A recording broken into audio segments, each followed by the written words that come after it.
নমস্কাৰ পুনৰবাৰ স্বাগতম জনাইছো আপোনালোকক অন্য এটা ভিডিঅ' লৈ আজিৰ ভিডিঅ'ত আমি আলোচনা কৰিম প্ৰিপজিশনৰ অফৰ 5টা ব্যৱহাৰ গতিকে বলক ভিডিঅ'টো আৰম্ভ কৰো প্ৰথম নিয়মটো হৈছে যিকোনো ঠাইৰ পৰা আঁতৰত থাকিলে অফ ব্যৱহাৰ কৰা হয় example that island is 2 miles off the shore ইয়াত বুজোৱা হৈছে দ্বীপটো পাৰৰ পৰা 2 মাইল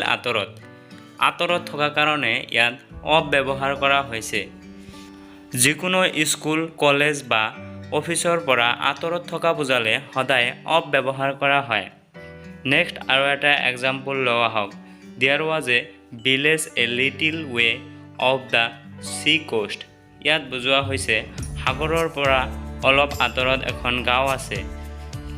সাগৰৰ পৰা অলপ আঁতৰত বুজোৱা কাৰণে ইয়াত অফ ব্যৱহাৰ কৰা হৈছে নেক্সট নিয়মটো হৈছে কামৰ পৰা আঁতৰি থাকিলে অফ ব্যৱহাৰ কৰা হয় এক্সাম্পল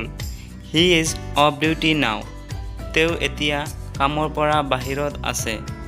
কামৰ পৰা বাহিৰত বা আঁতৰি থকা কাৰণে ইয়াত অফ ব্যৱহাৰ কৰা হৈছে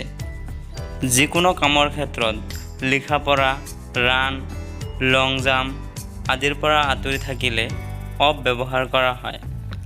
আৰু এটা এক্সাম্পলৰ সহায়ত বুজোৱা হওক took 2 weeks off in March মাহত 2 সপ্তাহৰ ছুটি লৈছিলোঁ ইয়াত বুজোৱা হৈছে মাৰ্চ মাহত তেওঁ 2 সপ্তাহমান কাম কৰা নাছিল ছুটিত আছিল সেইকাৰণে ইয়াত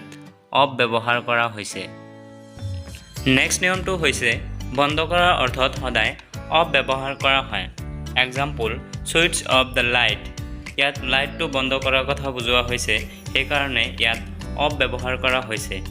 যিকোনো কাম বা যিকোনো বস্তুৰ বন্ধ কৰাৰ ক্ষেত্ৰত সদায় অফ ব্যৱহাৰ কৰা হয় আৰু এটা এক্সাম্পলৰ সহায়ত বুজোৱা হওক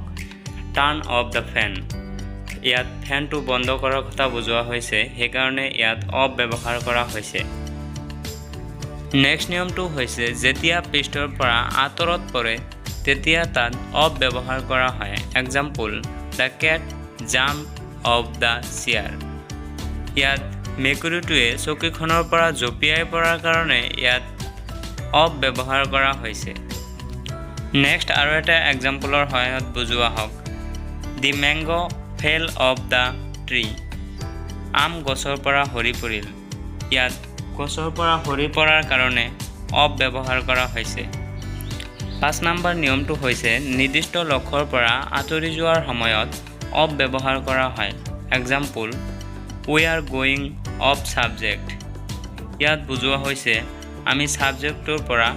আঁতৰি গৈ আছো সেইকাৰণে ইয়াত অফ ব্যৱহাৰ কৰা হৈছে আৰু এটা এক্সাম্পলৰ সহায়ত বুজোৱা হওক we are a long way